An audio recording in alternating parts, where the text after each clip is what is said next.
Hello friends, তো দেখো ready সেডি হয়ে চলে গিয়েছিলাম বিকেলবেলা চাকদায়। তো চাকদার থেকে নিয়ে এসেছি কি না বিরিয়ানিটা নিয়ে এসেছি। অনেক দিন ধরে বাবান খাবো খাবো করছিল। ও তো মাঝে সাঝেই খায় তোমাদের দাদা আসলে, কিন্তু ও এই 3-4 দিন ধরে বলছিল বিরিয়ানিটা খাবে। আর আমাদের যে ময়ূরী দেওরের মেয়েটা সবসময় দেখো তোমরা ভিডিওতে, ও বিরিপানি করছিল। ভাবলাম কি করব না, একটু বিরিয়ানি নিয়ে আসি। তবে নিয়ে এসে কিন্তু কখনো ওকে না দিয়ে খেতে পারি না, কারণ ও যা কথা বলে। আরও কয়েকদিন ধরেই বলছে বিরিপানি। ও তো বিরিয়ানি বলে না, বিরিপানি বলে।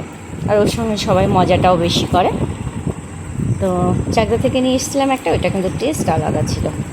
তো এখন তো অ্যাভেলেবেল পাওয়া যায় 100 টাকায়, কিন্তু এইটা কিন্তু 100 টাকা ছিল না।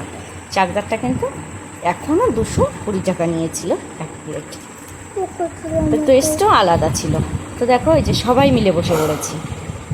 বড়দি এসেছিল, বড়দির মেয়ে ছিল, তোমাদের দাদা, বাবান, ময়ূরী, আমি সবাই মিলে বসে পড়েছি খেতে।